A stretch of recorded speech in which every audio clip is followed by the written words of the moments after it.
It is our industrial heritage, but also, in my strongly held view, it is our industrial future, not just our heritage.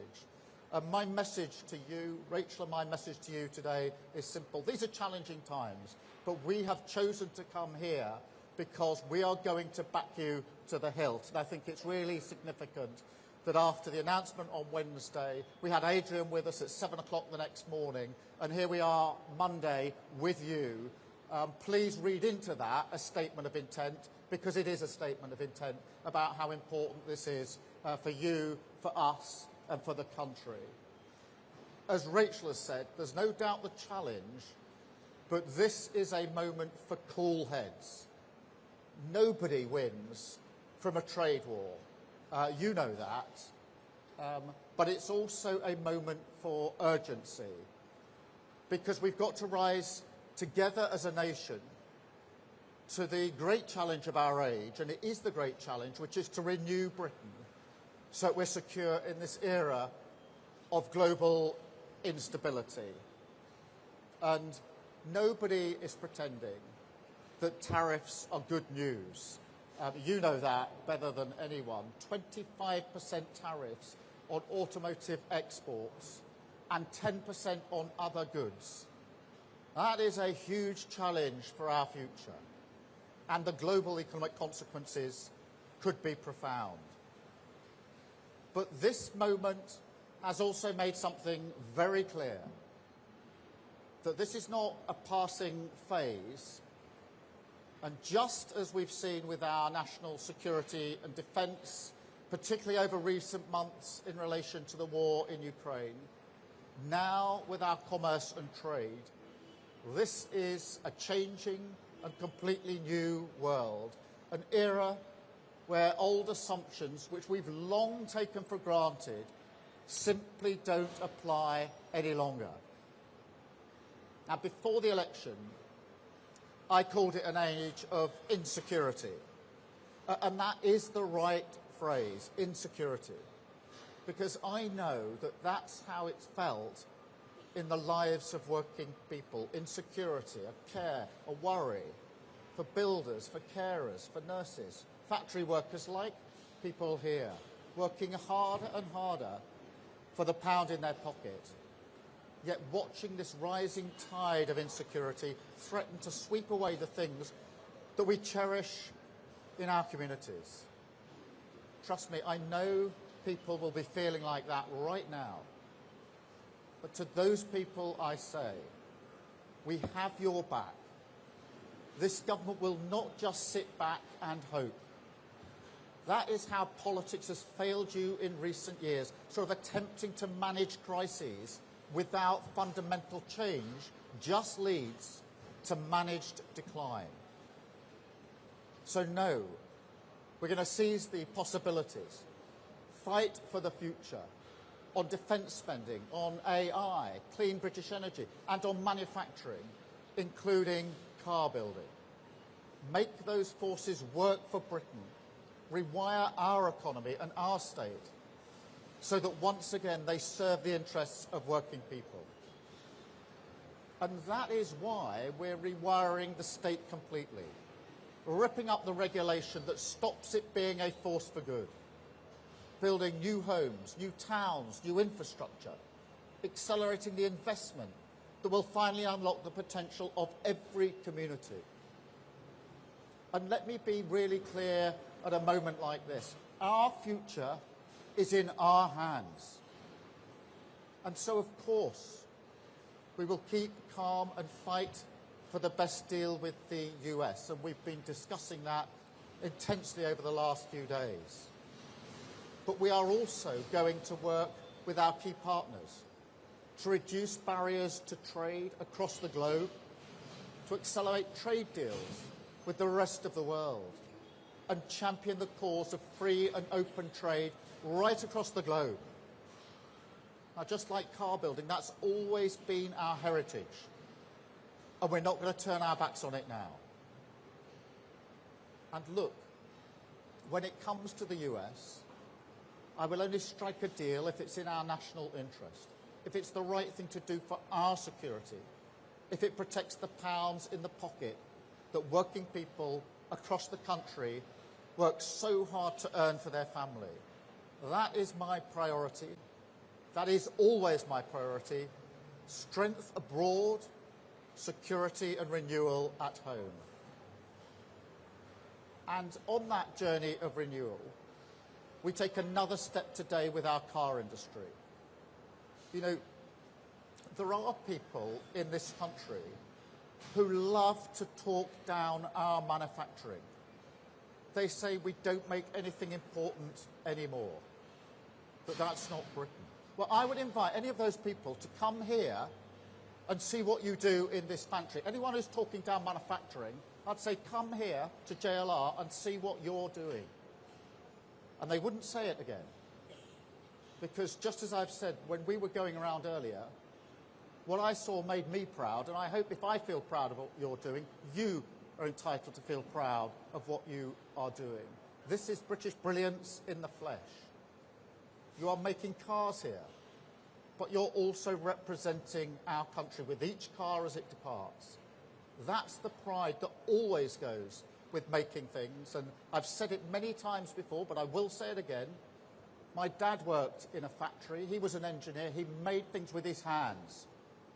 And he taught me as I was growing up that you should value the things that we make. And that is what's brilliant about manufacturing. And manufacturing shapes the identity of a place, this place, and of a community, and of a country. And that's how it gets in your blood. Which is why electric vehicles are so important. Yes, of course, it's about the climate. And you won't hear me undermining the urgency of that cause. But it's also about taking the pride, the heritage, the identity of places like this and securing it for the future. That's what previous governments never understood, the link between manufacturing and who we are as a country. But those days are over. They are finished. This is a government of industrial renewal. Because my choice in this volatile world is to back British brilliance. I believe that British car companies should be at the forefront of the electric revolution. This is the race that we belong in. And so I think EV targets are a good thing. They're good for the climate, good for business certainty and investment, good for British manufacturing. But I accept those targets have to work for British manufacturers. And I don't want British firms like this one put in a position where you have to pay a hefty fine or buy credits from foreign EV companies. So today we're going to introduce much more flexibility into EV mandates. We're going to help car companies based in Britain reach the targets in a way that supports growth. We're going to cut down any fines, which I don't want or expect to see, by 20%, and any money that's raised will be invested directly back into support for the British car industry. We're also going to take action on hybrids, because these cars make a massive difference to reducing emissions. I mean, if you drive a Toyota Prius around town, or if you work here, a Range Rover, you probably spend a lot of time in electric mode. So I think for these vehicles, a 2030 ban is too soon. So we'll push that back to 2035 for all hybrids. And that's a new step that we're taking, a new announcement today. And because we're not ideological about how we cut carbon emissions, we're also going to make sure that cleaner, efficient petrol cars sold before 2030 count towards your EV mandate. That will be good for British car manufacturers like this one here. As Rachel has said, we're also putting £2.3 billion into the British car industry, giving people tax breaks worth hundreds of millions of pounds a year to help them switch to electric, improving charging infrastructure. That's a massive factor when people are thinking about switching. And our approach means we're seeing a new public charging point popping up every half an hour. because this is the moment when we back British business and charge up the electric revolution. British electric cars, running off clean British power, made by British workers, British cars for British workers. And as you know, and by the way, switching to electric can also save you up to £1,100 a year. So if we get this right, it can help with the cost of living as well. But look, it's not just our car industry that we need to back. In the coming days and weeks, we're going to use industrial policy to shelter British business from the storm. Take our life sciences sector, another shining example of British brilliance, absolutely pivotal part of our export economy. But we're going to back them as well. We're going to rip up the red tape, cut the stifling bureaucracy that slows down clinical trials. Now, Britain used to be so much better than this, but we've taken our foot off the pedal. The latest data says it takes over 250 days to set up a clinical trial. But I'm going to slash that to 150. And on top of that, I can announce a new investment, up to £600 million in new health data research service, a welcome partnership with Wellcome Trust, strengthen the genome cluster in Cambridge, making sure that patient data in our NHS is unlocked for the public good, an opportunity for growth, but more importantly, to save lives with cutting-edge medicine. And Britain is so good at this. We saw that in the pandemic, and now we need to pick up the pace again. This country has never waited around for history to shape us. We've shaped history, and we will do so again. Take our future into our hands, do everything necessary to defend our national interest, strengthen our alliances, increase our defence power, support our businesses, jobs and workers, rebuild in defiance of a volatile world, our industrial strength. That is the purpose of this government, security and renewal. The world may be changing, but we are driving forward, securing our future with a clear plan for change. Thank you very much for listening to me this afternoon. Thank you.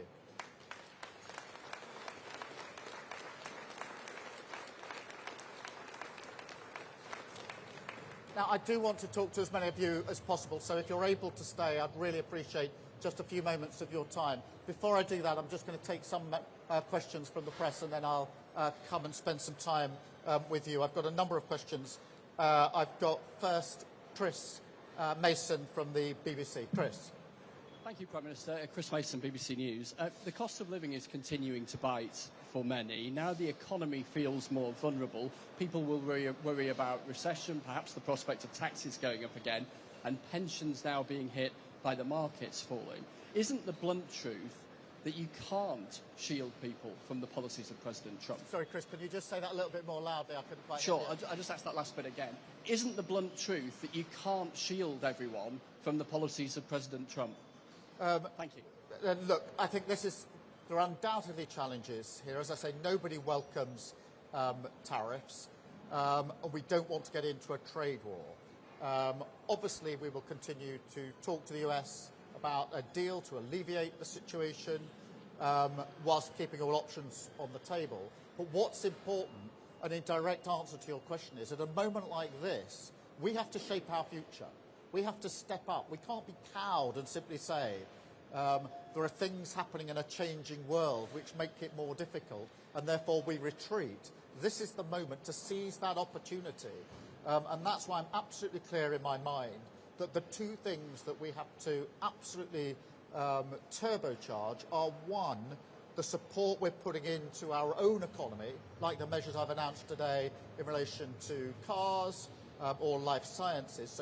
And they're a down payment, by the way. They're a statement of intent. That is not the extent of the turbocharging. It is simply early examples in the areas most impacted. But at the same time, having discussions with others about lowering trade barriers for free trade across the world.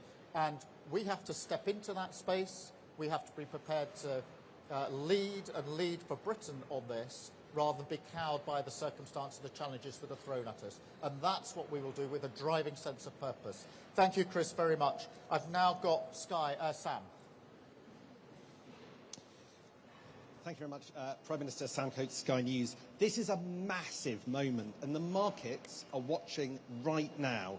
Can you say, without hesitation, that you will keep Rachel Reeves' fiscal rules exactly as they are for the whole of the Parliament, and not come back at any point and say events mean that they need changing? Well, Sam, this is a moment for stepping us up, as I've just said. The fiscal rules were put in for a purpose. And that is because Liz Truss tried an experiment with this country of putting to one side fiscal rules and checks and balances.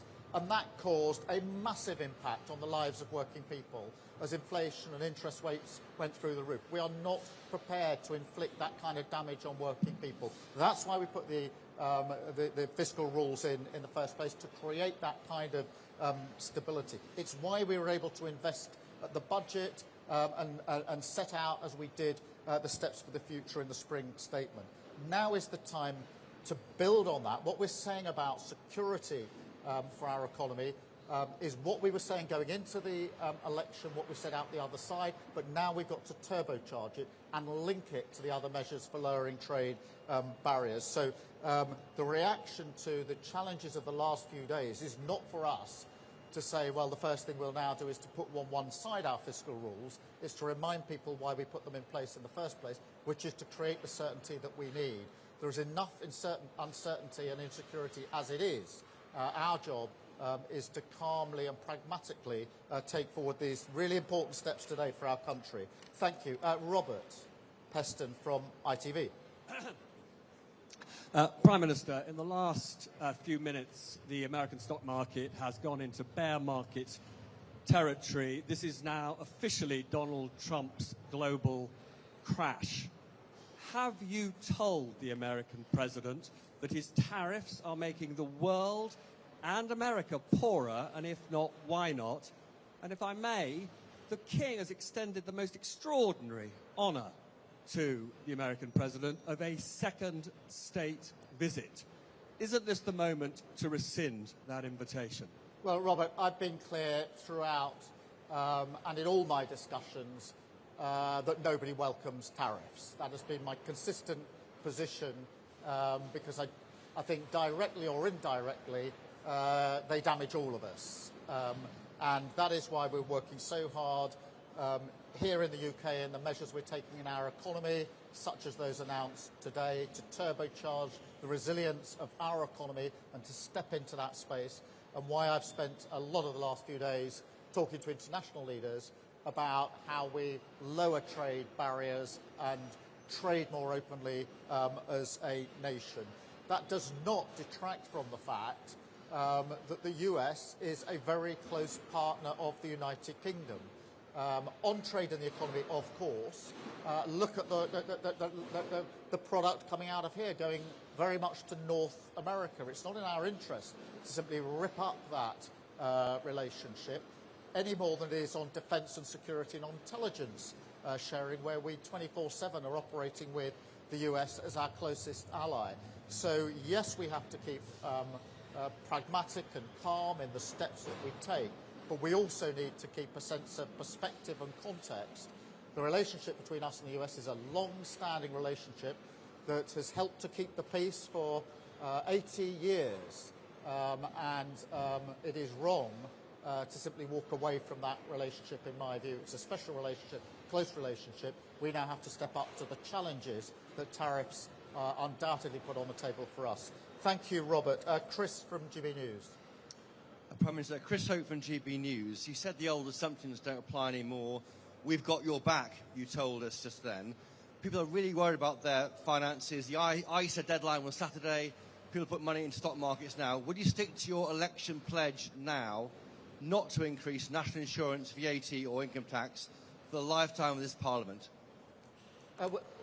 Chris, we made that commitment in the manifesto, and we were absolutely clear about going into the budget and the spring statement, and that is a commitment we've made and a commitment that we will keep, because the first lever can't be more taxes. My strong belief is that we have to grow our economy, create the conditions for investment, which we have done. There's been record investment coming into our economy. Now, in the light of these challenges, we have to go further and faster in the changes we're making, whether that's to deal with regulation, whether it's to deal with the EV mandate, to make it more flexible so businesses like this can thrive and meet the challenges. We have to push on into that space. So I'm still strongly of the view that the challenge we face is how to grow our economy, not just the sort of familiar tax and spend levers. Thank you. I'm going to go now to the Telegraph, and Tony, please, Tony Driver. Thank you. Tony Diver from The Telegraph. Today, Prime Minister, you've announced that you're putting more flexibility into the EV scheme to reduce red tape for businesses at a time of instability. Are you reviewing other net zero restrictions? Will you reconsider the ban on gas boilers in new homes and charges on manufacturers for producing glass bottles? Well, we are taking measures today to ensure there's greater flexibility, and that is driven to ensure that businesses like this and jobs here are the jobs of the future, and to make sure that we thrive in the way we've thrived so far. I see net zero as a real opportunity. There's a global race on for the jobs of the future in relation to net zero. More investment is coming into this country in relation to renewables than any other sector. I don't think now is the time to step away from that race. Now is the time to double down on that race. Some country is going to win the race when it comes to renewables and the changes for net zero. I want Britain to be in that race, and I want us to win that race. So yes, we will work with all sectors, as we've shown today. We're not ideological, we're pragmatic. If there's flexibilities that help, which is what we've done today, in important times for JLR, yeah, of course we will take those steps. But not to understand that net zero, the electric cars of the future, there's a global race for that. We don't want to back away from that race. We want to win that race, because therein lies the wealth of our country, the wealth of businesses like this, and the jobs not just of the people standing here in front of us, but of their children and their children's children. And that's what I have in my mind's eye when I go down this path. I've got Noah from The Sun, please. Good afternoon, Prime Minister. Can you guarantee that when the current model of Red Arrows goes out of service, any new model won't be designed by warmongering Russia? Yes, of course.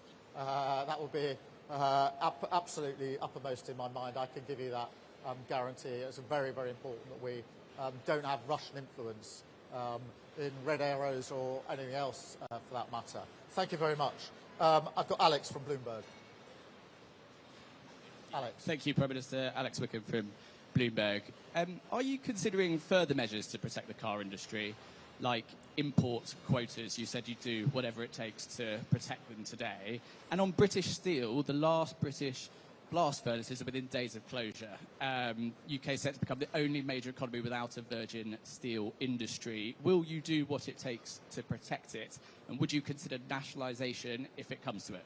Well, Alex, I'm not going to get into particular measures. What I will say in relation to the first half of your question is what we've said today for the car industry is not the extent of anything that we can do, and I want to explore what more we can do. These are examples of what we can do at speed, but they're not the extent of my ambition when it comes to car manufacturing or any other business or sector. I think we can go further and faster, and we will do so. I'm not indicating they're a particular measure, but I am indicating an openness of mind to go further, and today's announcement should be seen as what they are, which is a down payment on the way that we're going to be doing business. On the broader question of steel, look, it is really important to us. Again, it's part of our heritage. Our plans for growth are going to require more steel, and therefore the demand for steel is going to go up, not down, and that's why it's important that we support our steel industry. I'm really pleased that in Port Talbot we were able to ensure there was a better deal. I'm really pleased that we've set aside £2.5 billion for the future of steel. I'm very pleased that we're working with and discussing the situation in Scunthorpe, which is extremely worrying. for the business, for the workforce, and for the community, and for the country. All options are on the table in relation to Scunthorpe.